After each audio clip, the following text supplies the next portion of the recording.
सावन का पावन महीना चल रहा है, भोलेनाथ का महीना।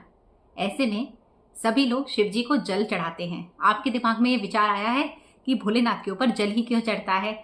और मैं आपको सच बताऊं तो भोले बाबा सिर्फ जल से ही प्रसन्न हो जाते हैं। इसके पीछे एक कथा है, क्योंकि सावन का पावन महीना चल रहा है।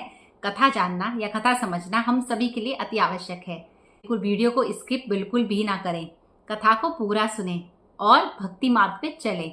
कथा सुनना भी अपने आप में भक्ति करने के बराबर ही काम है। तो सावन के इस पावन महीने में चतुर्मास का पहला महीना सावन का महीना ही होता है।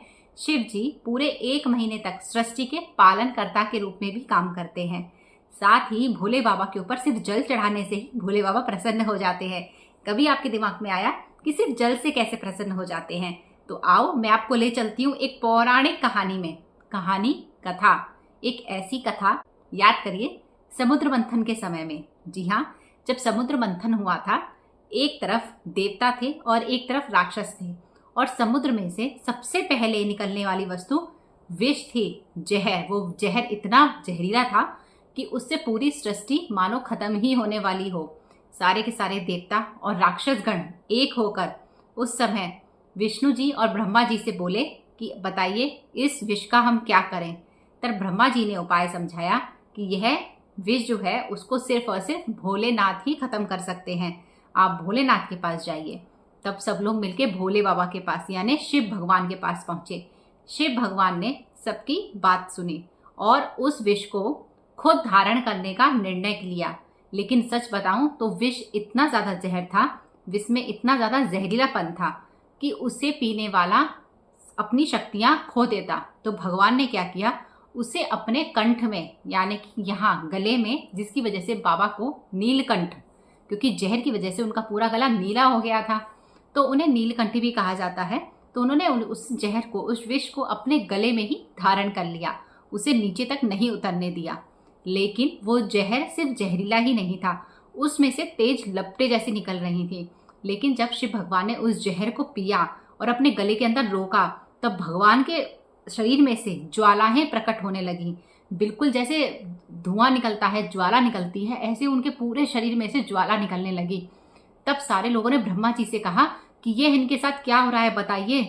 ब्रह्मा जी ने सबको उपाय बताया कि ऐसा करो, जल्दी जल्दी इनके ऊपर पानी डालो और इनके अंदर से जो ज्वालाएं निकल रही हैं वो पानी से ही शांत हो सकती हैं।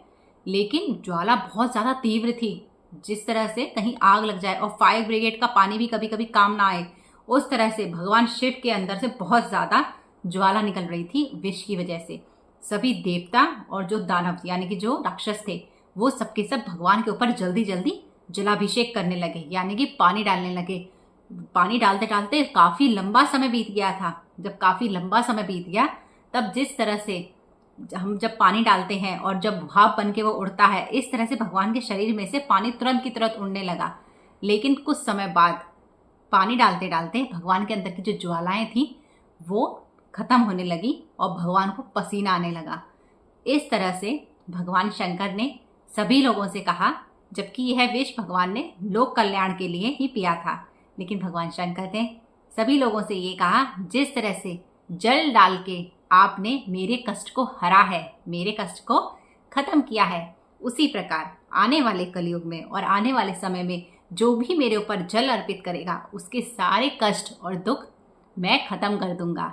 तो तभी से यह परंपरा चली आई कि भगवान शिव तो भोले बाबा हैं, वो तो सिर्फ एक लोटा जल से ही प्रसन्न हो जाते हैं।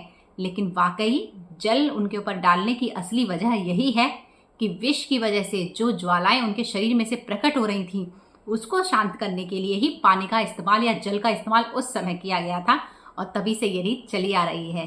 तो ऐसे ही अच्छी कहानी और कथा सुनने के लिए आप मेरे चैनल को सब्सक्राइब करें, लाइक करें, शेयर करें, ताकि आपको भी भक्ति का और इस चतुर्मास का लाभ प्राप्त हो। इस चतुर्मास में जितनी भी आप भगवान की भक्ति करें या भगवान के मार्ग पे चलें, आपके मानसिक और शारीरिक विकास के लिए अत्यंत लाभकारी होगा। तो आज के वीडियो में इतना ही।